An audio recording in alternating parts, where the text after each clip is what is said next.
Bismillahirrahmanirrahim. Assalamualaikum warahmatullahi wabarakatuh. Puji syukur kepada Allah Jalla Jalaluh yang senantiasa Allah selalu memberikan kepada kita keberkahan rizki, kesehatan jasmani.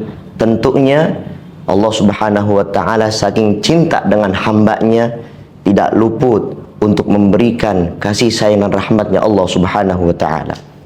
Salawat dan salam tak lupa kita curahkan pada manusia paling mulia, manusia akhir zaman, manusia yang begitu indah dipandang, kekasih kita tercinta Nabi besar Muhammad sallallahu alaihi wasallam, yang mana berkat beliau Nabi Muhammad sallallahu alaihi wasallam hingga saat ini alhamdulillah kita berkat warisan Nabi Muhammad sallallahu alaihi wasallam tak lepas dengan ibadah, akhlak, syariat agama. Tentunya itu semua adalah bekal kita nanti di hadapan Allah Subhanahu wa ta'ala.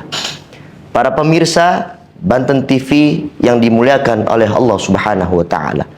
Allah Subhanahu wa ta'ala berfirman, A'udzu billahi minasyaitonir rajim. Bismillahirrahmanirrahim. Laqad kana lakum fi rasulillahi uswatun hasanah.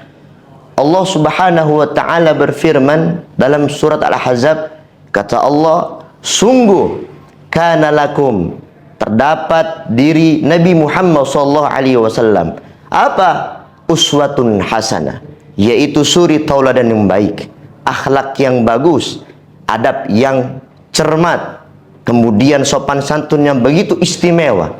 Dan bahkan pesan ini diajarkan oleh Nabi Muhammad SAW kepada umatnya. Yang pertama, teladan sifat Rasulullah SAW, yaitu siddiq. Siddiq inilah yang artinya jujur, di mana Rasulullah SAW menggambarkan dari dulu sampai sekarang bahwa dianjurkan untuk jujur kepada siapapun. Rasulullah dijuluki sebagai Al-Amin, yang dapat dipercaya, yang begitu umatnya Arab terdahulu mempercayakan Rasulullah SAW sebagai panutan, qudwah, hasanah, sehingga masyarakat Arab ketika itu yang tadinya benci kepada Rasulullah, berkat akhlak Rasulullah jadi cinta. Mengenai jujur, tentunya umat muslim dimanapun berada diajarkan oleh para ulama, para guru, orang-orang soleh. Maka ketika ajaran mereka mengutamakan akhlak sebelum ilmu, adab sebelum pengetahuan, sehingga yang dilahirkan oleh para ulama adalah akhlak yang baik, tata krama, budi pekerti, sopan santun yang mulia. Kemudian sifat Rasulullah SAW yang kedua adalah amanah.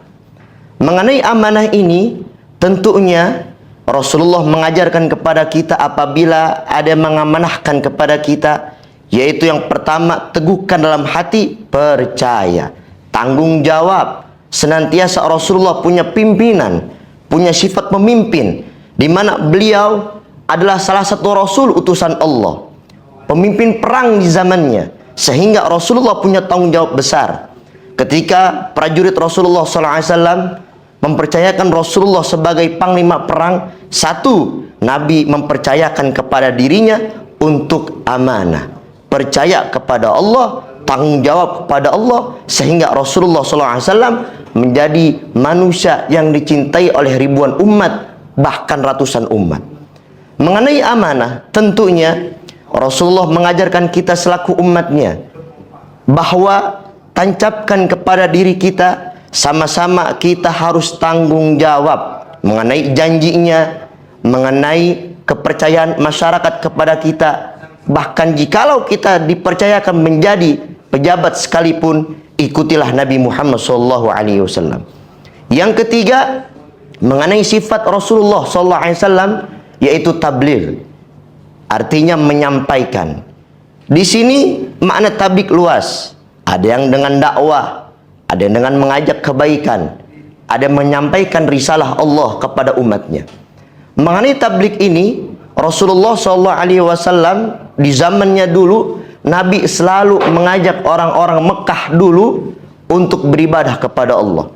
Sehingga dulu Sayyidina Abu Bakar As-Siddiq radhiyallahu taala anhu wa radha itu mengaji, membaca Al-Quran di sekitaran Mekah. Masih banyak berhala, masih banyak patung-patung yang disembah. Tetapi Rasulullah SAW memerintahkan kepada sahabatnya untuk mengajak umatnya bahwa inilah tabligh, menyampaikan risalah dari Allah Subhanahu wa taala kepada umatnya. Tentu dengan dakwah ini kita sama-sama menyampaikan dengan kebaikan, dengan cinta sekalipun kepada ahli maksiat. Apakah kita boleh merendahkan orang lain? Tidak. Jikalau kita ingin derajat kita diangkat oleh Allah, satu kata Nabi, menyampaikanlah nasihat itu dengan sopan santun, akhlak budi pekerti yang mulia, sehingga umat pun cinta dengan Nabi Muhammad SAW. Yang terakhir sifat Nabi yaitu fatona. Saking Nabi luar biasanya, punya otak kecerdasan pengetahuan yang luar biasa. Dengan saintisnya, ketika umat punya problematika, masalah yang begitu besar, Rasulullah hadir di tengah-tengah untuk menjadi penengah, untuk menjadi nur cahaya, untuk menjadi suri tauladan. Disinilah kita belajar dari sifat teladan Nabi Muhammad SAW bahwa kita hidup punya aturan, kita hidup punya tuntunan, kita hidup punya sesuatu yang harus taat kepada Allah Subhanahu wa taala.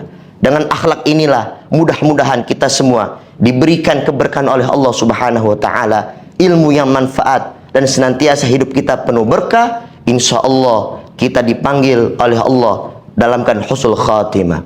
Itu saja akhirul kalam. Apabila ada yang kurang manfaat, datangnya dari Al-Fakir sendiri, dan keistimewaan datangnya dari Allah Subhanahu wa taala. Assalamualaikum warahmatullahi wabarakatuh.